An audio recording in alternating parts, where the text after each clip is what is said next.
사무엘상 30장 1절부터 6절까지 말씀만. 사실은 30장 전부 다 읽었으면 좋겠는데 너무 길어서 1절부터 6절까지의 말씀만 봉독을 합니다. 제가 봉독할까요? 다윗과 그의 사람들이 사흘 만에 시글락에 이른 때 아말렉 사람들이 이미 네겝과 시글락을 침노하였는데 그들이 시글락을 쳐서 불사르고 거기에 있는 젊거나 늙은 여인들은 한 사람도 죽이지 아니하고 다 사로잡아 끌고 자기의 길을 갔더라. 다윗과 그의 사람들이 성읍에 이르러 본즉 성읍이 불탔고 자기들의 아내와 자녀들이 사로잡혔는지라 다윗과 그와 함께한 백성이 울 기력이 없도록 소리를 높여 울었더라. 다윗의 두 아내 이스르엘 여인 아히노암과 갈멜 사람 나발의 아내였던 아비가일도 사로잡혔더라. 백성들이 자녀들 때문에 마음이 슬퍼서 다윗을 돌로 치자 하니 다윗이 크게 다급하였으나 그의 하나님 여호와를 힘입고 용기를 얻었더라. 아멘. 12월 첫 번째 주일입니다. 하나님이 지난 11달 동안도 우리의 삶을 지키시고 인도해 주셔서 오늘이 있는 줄로 믿습니다. 자, 이제 올해는 아마 마지막 하게 될 것 같은데요. 같이 한번 우리 교회 사명선언 나눌까요? 여러분 주보에도 있고 스크린에도 열어질 터인데, 자, 마음에 기억하는 대로 우리 교회는 이런 교회가 돼야 한다. 내가 그 중에 하나다. 그런 마음으로 우리 같이 한번 읽으십시다.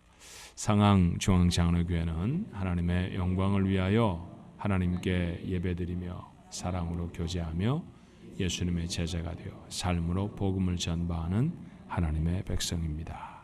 아멘. 아멘.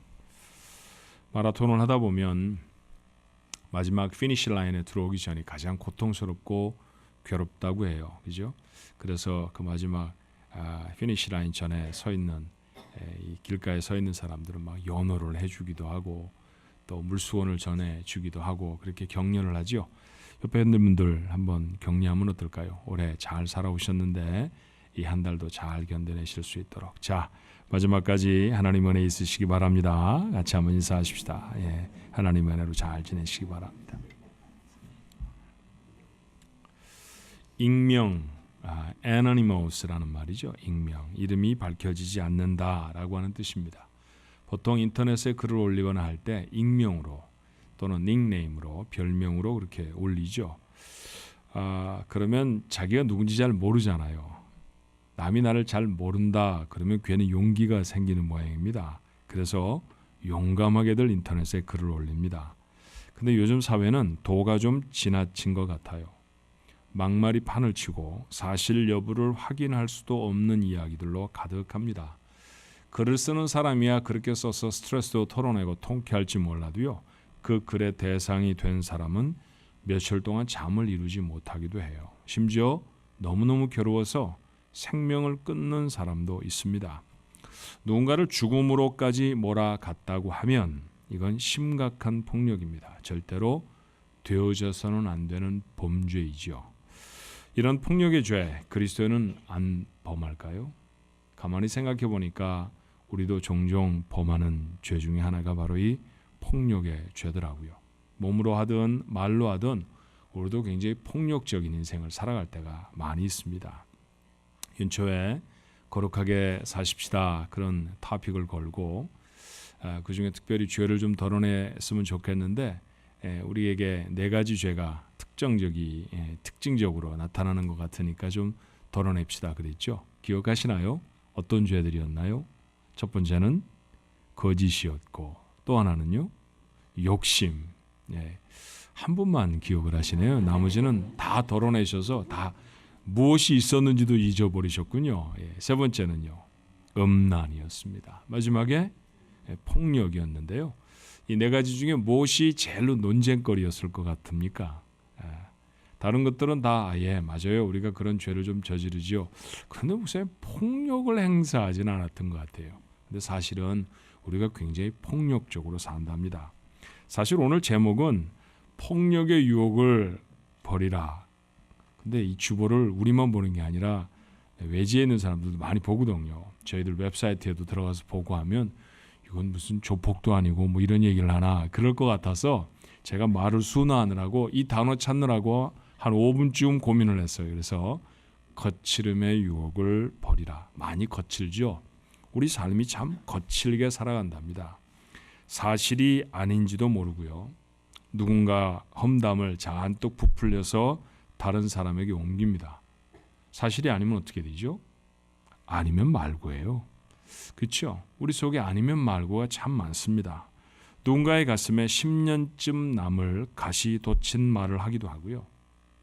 거친 행동으로 누군가를 불안하게도 합니다. 근데 여러분, 그런 행동과 그런 말의 피해자는 누굴까요? 모르는 사람이 아니랍니다. 내가 사랑하지 않는 사람인 경우가 거의 없어요. 대부분 가까운 사람, 내가 사랑하는 사람들이죠. 가족과 성도들이 그 대표입니다. 오늘은 좀 이런 문제를 내려놓았으면 좋겠어요. 올해가 가면서 다시 한번 마지막으로 우리의 삶 속에 이런 폭력적인 부분, 이런 거칠은 부분이 있는가 살펴보고 그것을 좀 내려놓는 그런 은혜가 있었으면 좋겠습니다. 보통 분노라는 것은 위기에서 비롯되죠. 그리고 그 분노가 비정상적으로 표출이 되면 그걸 우리는 폭력이라고 말을 합니다. 오늘 여러분에게 읽어드렸던 사무엘상 30장 짧은 절이었지만요. 이 전체에는 두 번의 위기가 있었습니다. 그런데 잘 극복했어요. 다윗과 다윗의 부하들은 어떻게 이것을 해결했을까요? 자, 첫 번째 위기는 어떤 걸까요? 21세기인 지금에도 다윗은 이스라엘이라고 하는 나라의 부동의 영웅입니다. 그보다 앞서 있는 영웅은 이스라엘 속에 생각할 수가 없죠. 그런 대단한 사람인 그에게도 위기가 있었답니다. 오늘 본문 6절의 말씀이 그랬죠. 백성들이 자녀들 때문에 마음이 슬퍼서 다윗을 돌로 치자 하니 다윗이 크게 다급하였으나 그의 하나님 여호와를 힘입고 용기를 얻었다고 했습니다. 백성들이 돌을 들어서 다윗을 죽이려고 했어요. 살벌한 장면입니다. 어쩌다가 생사를 같이 하겠다고 따라 나선 사람들이 이렇게 거칠어졌을까요? 이야기의 전모는 이랬습니다. 다윗이 목숨을 좀 구걸하느라 블레셋, 원래는 적이었죠. 그곳에 들어가 삽니다. 이제는 이스라엘 편 안 하고 블레셋 편 하겠습니다. 뭐 그랬을 겁니다. 그런데 블레셋이 마침 이스라엘 나라와 전쟁을 하게 됐는데요. 마침 잘 됐다. 너희들도 전쟁에 따라 나와. 그러고 다윗과 백성들을 불러낸 거죠. 까딱 잘못하면 유다 사람들과 싸울 뻔했습니다. 겨우 하나님이 그 사이에 개입하셔서 위기를 넘기고 집으로 돌아왔죠. 그런데 돌아와 본 집이 폐허가 되어버렸습니다. 가족들은 다 사로잡혀가 버렸어요. 그동안에 아말렉의 산적들이 들이닥친 것입니다. 얼마나 황당했을까요? 절망스러운 상황에 울부짖었을 것입니다. 돈 몇 푼을 잃어버려도 속상한 게 쉽게 가셔지질 않는데 잃어버린 것이 가족이었다고 하면 아내고 딸이었다고 하면 정신을 차릴 수가 없었을 거예요. 그리고 그 슬픔은 곧 분노로 변합니다. 그들은 다윗을 향해 돌을 들었어요. 다윗의 생애 가장 참담한 위기의 순간이었습니다. 그 기간이 얼마쯤 되었는지 잘 몰라요. 1시간이었을지 아니면 하루였을지 그는 성경이 말하지 않으니 잘 모릅니다. 하지만 다윗은 다시 하나님을 의지했고 백성들도 겨우 감정을 추스른 것 같습니다. 그러고 나서 다윗이 하나님께 전에 하던 것처럼 물어요. 8절의 말씀에 보니까 다윗이 여호와께 묻자와 이르되 내가 이 군대를 추격하면 따라잡겠나이까 하니 여호와께서 그에게 대답하시되 그를 쫓아가라. 내가 반드시 따라잡고 도로 찾으리라. 할렐루야입니다. 아멘입니다. 그렇죠? 얼마나 다행스러운 얘기예요. 아말렉 군대를 추격하면 따라잡겠습니까? 하나님이 즉시 대답해 주셨죠. 따라잡을 뿐만 아니라 너희들이 잃어버린 것들 모두 다 찾을 것이다. 그래서 그 하나님의 약속에 힘입어 다윗과 600명의 군사가 추격을 시작합니다. 방금 원정길에서 돌아온 고단한 병사들이에요. 참담한 현실에 마음이 갈기갈기 찢어진 사람들입니다. 그런데 추격은 시작했는데 아말렉이 어느 쪽으로 갔는지 아무도 알지를 못합니다. 타는 가슴으로 아마 산과 들판을 헤매고 또 헤매었을 거예요. 그러다가 애굽 사람 하나를 만납니다. 그는 아말렉의 종이었어요. 병이 들었다고 아말렉 사람들이 버리고 가버렸습니다. 다윗은 그를 살려주었죠. 지금 누구를 살리고 말고 할 여유가 있는 상황이 다윗에게 없습니다. 그래도 다윗과 병사들은 자비를 베풀었습니다. 오늘 성경의 말씀에 보니 그들이 베푼 자비를 이렇게 기록합니다. 사무엘상 30장 12절의 말씀에 보니 그에게 무화과 뭉치에서 뗀 덩이 하나와 건포도 2송이를 주었으니 그가 밤낮 사흘 동안 떡도 먹지 못하고 물도 마시지 못하였음이니라. 그가 먹고 정신을 차렸다고 했어요. 정신을 차린 사람에게 감동이 있었습니다. 자기는 적이잖아요. 자기 마을을 다 약탈한 사람 아닙니까? 그러니 죽임을 당해도 당연한데 그를 정성껏 치료도 해주고 먹을 것도 주어서 정신을 차리게 했다라고 하는 것에 얼마나 감동을 했는지 몰라요. 믿고 의지했던 군대는 자기가 병이 들었다고 버려버렸는데 적은 자신을 살려준 것이죠. 그래서 그는 흔쾌히 다윗의 용사들을 아말렉 사람들에게로 인도해냅니다. 통쾌한 장면이 16절부터 17절에 이렇게 기록되어 있어요. 그가 다윗을 인도하여 내려가니 그들이 온 땅에 편만하여 블레셋 사람들의 땅과 유다 땅에서 크게 약탈하였으므로 말미암아 먹고 마시며 춤추는지라. 다윗이 새벽부터 이튿날 저물 때까지 꼬박 이틀이네요. 그들을 치매 낙타를 타고 도망한 소년 400명 외에는 피한 사람이 없었더라. 대승이었습니다. 승리에 취한 아말렉 사람들이 먹고 마시고 춤추는 자리에 다윗의 용사들이 바람처럼 쳐들어갔죠. 그리고 순식간에 여자와 아이들을 구출해냈습니다. 잃어버린 것뿐만 아니라 아말렉 사람들이 버리고 간 산더미 같은 물건들도 다 얻었습니다. 아마도 용사들은 기쁨에 다윗의 이름을 연호했을지 모릅니다. 용사들의 용기는 회복되어졌고요. 다윗의 리더십도 회복이 되었습니다.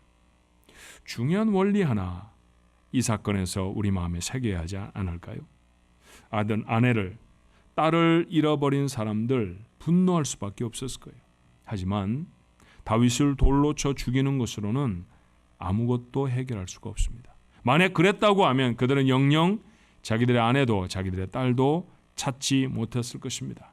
그러니 확인해야 합니다. 성급하게 분노를 거칠게 쏟아내면 이를 다 그르쳐버리고 맙니다. 많이 그래 보셨죠? 화내지 않고 꿀꺽 넘기고 참았으면 괜찮았을 것을 벌컥 화를 내서 일을 다 망쳐버렸던 적이 여러분에게 한두 번쯤은 있을 것입니다. 오늘 성경도 그렇게 말합니다. 그러면 이런 위기의 순간을, 이런 위기를 어떻게 해결할 수 있을까요? 성경은 이것을 해결하는 열쇠가 뭐라고 말합니까? 다른 것이 아니었습니다. 자비였습니다. 하나님이 가족을 찾을 것이라 약속한 다음에도 그들은 가족을 찾을 수가 없었습니다. 오리무중에 빠졌어요. 이곳저곳을 헤매어도 도대체 아말렉의 흔적을 찾을 수가 없었습니다. 그런데 그 하나님의 약속은 그들이 한 애굽 사람 하나에게 자비를 베풀고 난 다음에서야 이루어집니다. 자기들이 자비를 베풀 만한 상황이 아니었지만 그러나 버림받은 한 사람에게 정성을 다하고 사랑을 붓고 그를 도와주었더니 그를 통해서 해결의 실마리를 찾게 되는 거죠. 기억하셔야 합니다. 문제를 해결하는 키는 분노를 토해내는 것이 아니라 여전히 긍휼과 자비를 베푸는 것입니다. 그런데 사무엘상 30장을 읽다 보면 또 하나의 위기가 기록되어져 있어요. 하나님의 약속에 의지해 가족을 찾아 나섰죠. 그런데 신출 귀몰한 아말렉의 산적들 자취를 찾을 수가 없었습니다. 가도 모래 벌판뿐 흔적을 발견할 수가 없었습니다. 실망이 됐을 거예요. 그리고 점점 마음은 불안한 절망으로 차오르지 않았을까요? 입술이 바짝 마르고 심장이 조여왔을 것입니다. 벌써 겁탈을 당한 것은 아닐까? 다 죽어버린 것은 아닐까? 살아있다고 해도 정말 내가 구출할 수 있을까? 따라 나선 모두의 마음에 걱정이 있었을 것입니다. 그렇게 부솔이라고 하는 이름의 작은 강가까지 추격했을 때예요. 그곳에서 추격하던 병사들 200명이 주저앉아 버립니다. 도저히 더 못 가겠다는 거예요. 가족을 구하러 가는 일 아니었습니까? 그렇다고 하면 눈에 보이는 것이 없이 없던 힘도 나야 할 터인데 이 200명은 어쩌자고 주저앉아 버리는 걸까요? 힘이 들었던 모양입니다. 얼마나 힘이 들었으면 가족을 구출하는 일을 포기합니다. 일어서서 계속 추격해야 하는 남은 400명, 얼마나 황당했을까요? 그렇지만 그들은 포기하지 않고 추격을 계속했습니다. 얼마인지도 모르는 적을 향해 가는데 그들 중에 3분의 1이 낙오를 했다는 것은 부담스러운 일이 아닐 수 없어요. 하지만 그들은 추격을 계속했고 마침내 아말렉 그 못된 도적들을 찾아내 원수를 갚습니다. 가족들을 찾았고 많은 노량물도 얻었어요. 해피엔딩이었을까요? 아직은 아닙니다. 이런 이야기 한번 해보십시다. 자, 이스라엘 백성들이 아말렉이 춤추고 뛰어노는 곳에 바람처럼 쳐들어가서 백성을 구출할 때 그곳에서 구출된 한 여인이라고 하면, 자, 그 여인은 이런 상황이었겠죠. 갑자기 흉폭한 아말렉이 쳐들어와서 그들에게 끌려 광야로 나왔습니다. 매일 죽을지도 모른다고 생각하며 아이들과 하루하루를 위태롭게 버텨나가고 있어요. 그러던 어느 날 갑자기 밖에서 떠들썩한 소리가 들리더니 들이닥친 이스라엘의 용사가 그를 구원해냅니다.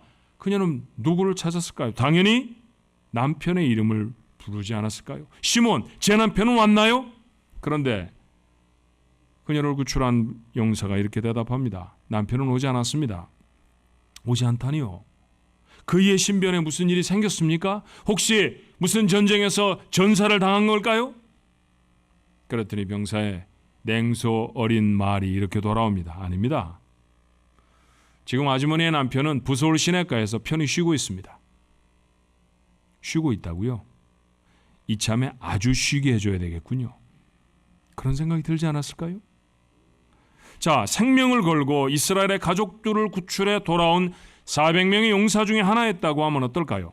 부서울 시내로 돌아오는데 쉬고 있던 동료들이 일어나서 나옵니다. 화가 치밀어 올랐을 거예요. 비겁한 인간들. 그렇죠?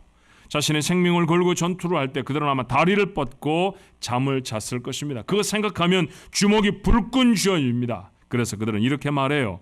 사무엘상 30장 22절에 다윗과 함께 갔던 자들 가운데 악한 자와 불량배들이 다 이르되 그들이 우리와 함께 가지 아니하였은즉 우리가 도로 찾은 물건은 무엇이든지 그들에게 주지 말고 각자의 처자만 데리고 떠나게 하라 하는지라. 가족만 주자. 그리고 내쫓아버리자. 우리 속에 그들을 함께하는 건 견딜 수가 없다. 그런 말이었습니다. 다시 그들 안에 갈등이 고조되어집니다. 승리로 으쓱해진 400명이 있었을 겁니다. 그리고 따라 나서지 못했던 부끄러운 200명이 있었겠죠. 그 200명의 가족들도 잡혀가지 않았을까요? 그들도 구출에 돌아왔을 것입니다. 그런데 아버지가, 아내가 남편이 자신을 구출하러 오지 않았던 가족들, 얼마나 부끄러웠을까요? 얼마나 실망스러웠을까요? 갈등입니다. 어려움입니다. 또다시 찾아온 위기입니다. 이 위기를 다윗은 어떻게 해결하였던가요? 자, 사무엘상 30장 23절로 24절의 말씀에 보니 다윗은 이렇게 말합니다. 다윗이 이르되 나의 형제들아, 여호와께서 우리를 보호하시고 우리를 치러 온 그 군대를 우리 손에 넘기셨은즉 그가 우리에게 주신 것을 너희가 이같이 못하리라. 이 일에 누가 너희에게 듣겠느냐? 전쟁에 내려갔던 자의 분깃이나 소유물 곁에 머물렀던 자의 분깃이 동일할지니 같이 분배할 것이니라.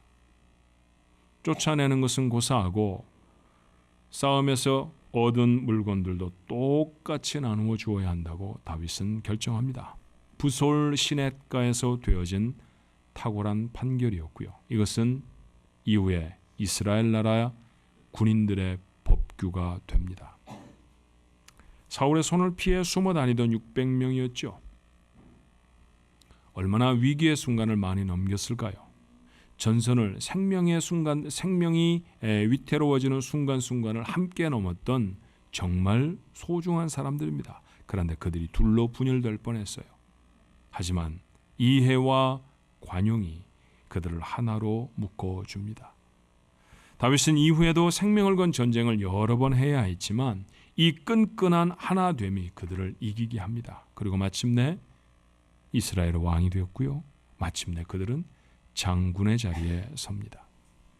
두 번째 위기의 순간에도 해결의 방법은 거친 분노가 아니었습니다. 그들의 물건을 다 빼앗고 달랑 처자만 맡겨서 자신의 무리 속에서 떠나게 하는 것, 내쫓아 버리는 것, 거친 해결의 방법이죠. 그런데 그렇게 해결하지 않았습니다. 도리어 그들을 하나로 만들어 주었던 것은 이해와 관용이었습니다. 여러분, 그들의 불평이 충분히 이해가 가지 않아요? 불평을 쏟아놓은 사람들 그럴만하다라고 생각 들지 않으십니까? 아마 우리 중에 대부분도 그렇게 전쟁을 치르고 돌아온 400명 중에 하나였다고 하면 그런 불평과 원망을 쏟아냈을 것입니다. 그런데 여러분, 그런 사람들을 성경이 무엇라고 말하는지 주목해야 합니다. 성경은 그들을 악한 자와 불량배라고 표현합니다. 자, 400명 중에 특별히 악하고 불량한 사람들이 있어서 그 사람들이 그런 얘기를 했다. 여러분, 그렇게 느껴지십니까? 저는 이 글을 읽으며 그렇게 읽혀지지는 않습니다. 이렇게 감정을 폭력적으로 쏟아내면 아무리 승리를 경험했다 할지라도 악한 자와 불량한 사람에 불과하다라고 교훈하는 것은 아닐까요? 충분히 이유가 있는 분노라도 거칠게 쏟아내서는 안 됩니다. 그러다 보면 불량한 아버지가 될 수도 있어요. 악한 아내가 될 수도 있습니다. 아내가 남편들을 나무랄 수 있는 정말 합당한 이유가 트럭 한 대에 실을 만큼 많죠. 아내들 그렇죠? 당연히 욕을 먹어야 할 남편들이잖아요. 그렇죠? 그런데 그걸 오늘 제목의 말씀처럼 거칠게 표현해 분노를 터뜨리고 말면 여러분의 이름은 선한 아내, 용기 있는 아내가 아니라 악한 아내일 수 있다라는 거죠.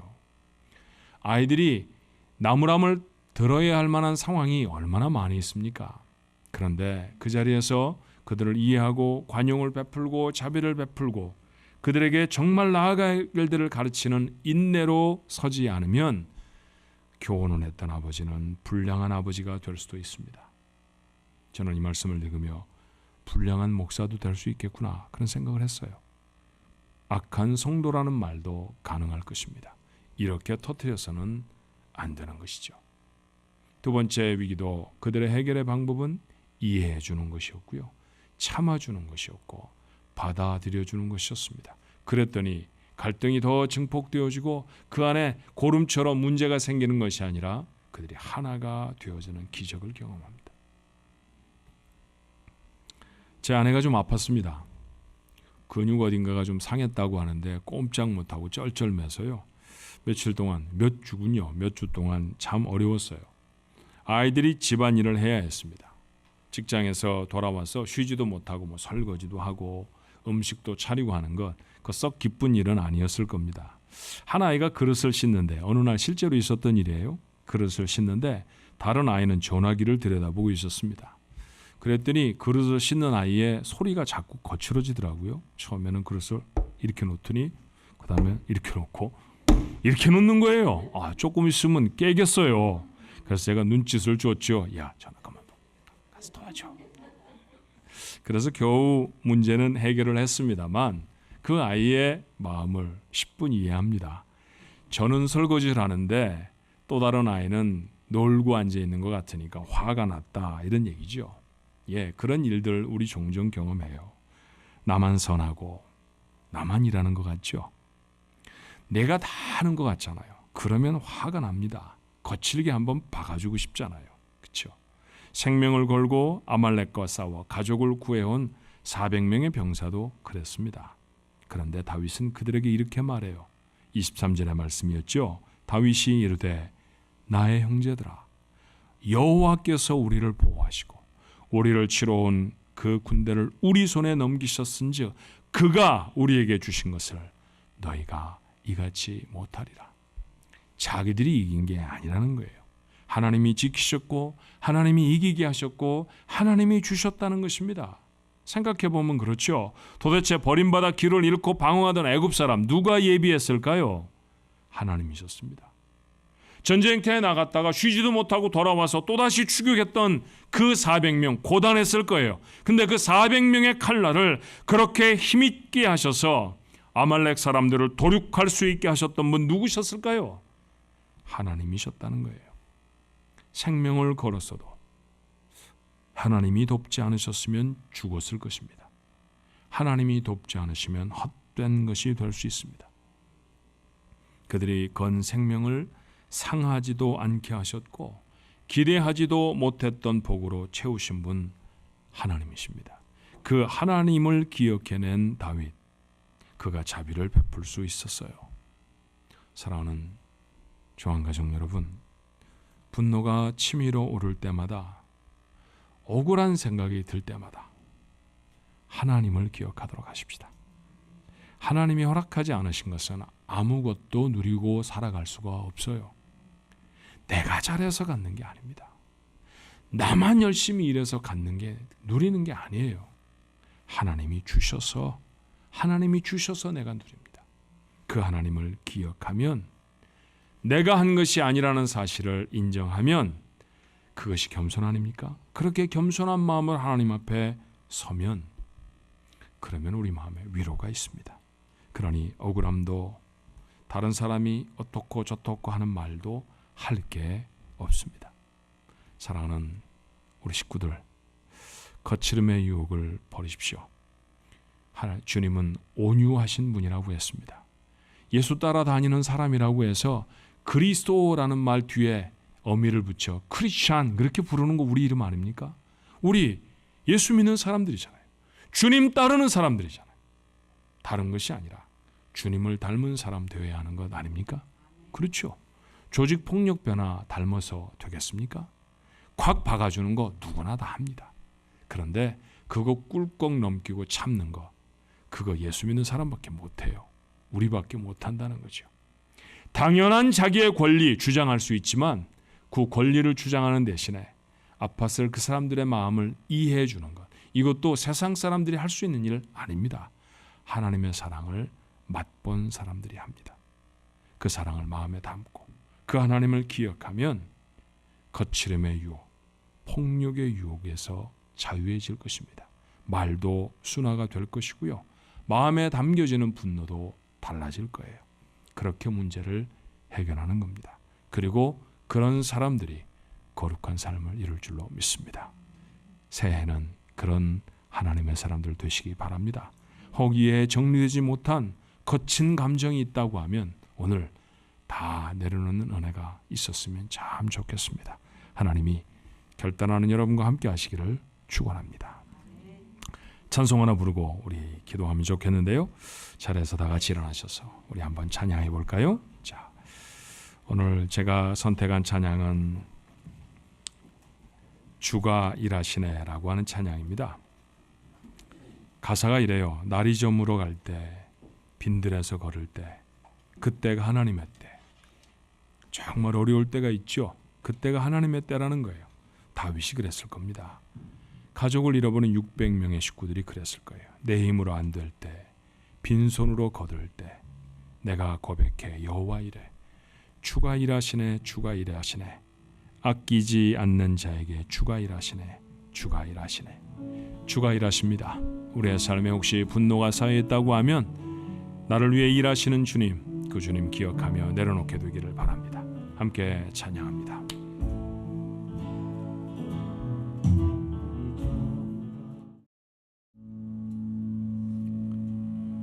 그러지 말았어야 했다라는 생각이 참 많이 듭니다.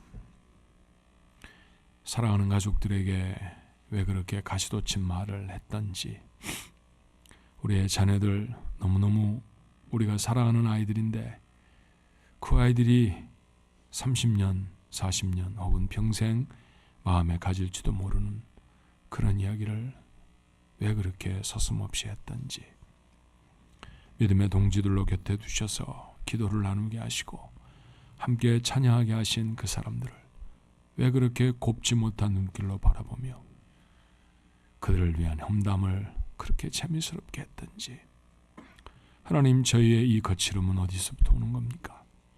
우리가 하나님 앞에 억울한 마음이 있어서 그런 건 아닙니까? 삶이 고단합니다. 그래서 억울해집니다. 나만 고생하는 것 같고, 나만 옳게 사는 것 같고, 나만 애쓰는 것 같고, 다들 팔짱 끼고 구경하는 것 같아서 화가 났던 모양입니다. 그런데 사람은 그럴지 몰라도 나보다 100배나 10,000배나 열심히 일하셨던 주님은 기억하고 있었던 걸까요? 주님이 주시지 않았으면 실오라기 하나를 걸칠 수 있었겠습니까?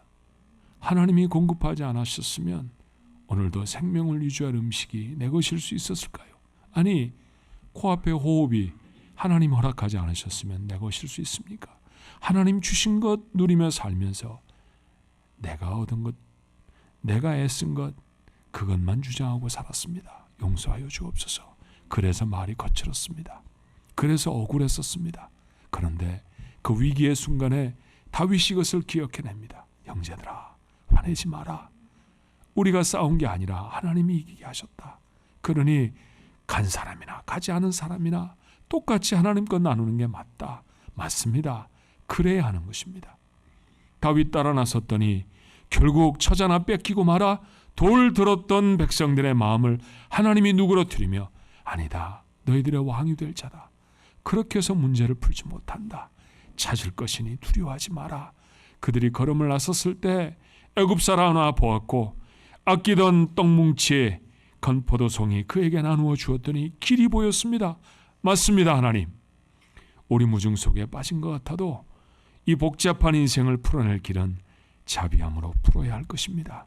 우리에게 이 놀라운 비밀을 알려주신 아버지, 폭력적인 모습을 버리게 하시고 거칠은 말들을 내려놓게 하여 주시옵시고 삭풍이는 마음도 하나님 은혜 가운데 다 버리게 하여 주시어서 우리가 여전히 부족하고 연약하지만 곁에 선 사람들에게 자비와 은혜를 베풀 수 있는 저희가 되게 해 주옵소서. 길이 거기서 보여줄 것입니다. 문제의 해결이 거기 있을 것입니다. 하나님의 놀라운 은혜를 경험하는, 그렇게 거룩을 이루어가는 주의 사람들이 되게 해 주옵소서. 아버지, 돈 때문에 화도 내고 돈 때문에 기쁘기도 하고 그게 세상 사람들입니다. 이것이 우리의 기쁨의 근원입니까? 아닙니다. 그것이 아니라는 것 믿음으로 고백하며 하나님 앞에 아끼지 않고 드려진 물질이 이 자리에 있습니다.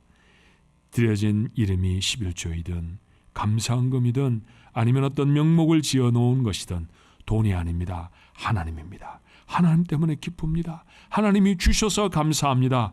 그 마음으로 주 앞에 드렸습니다.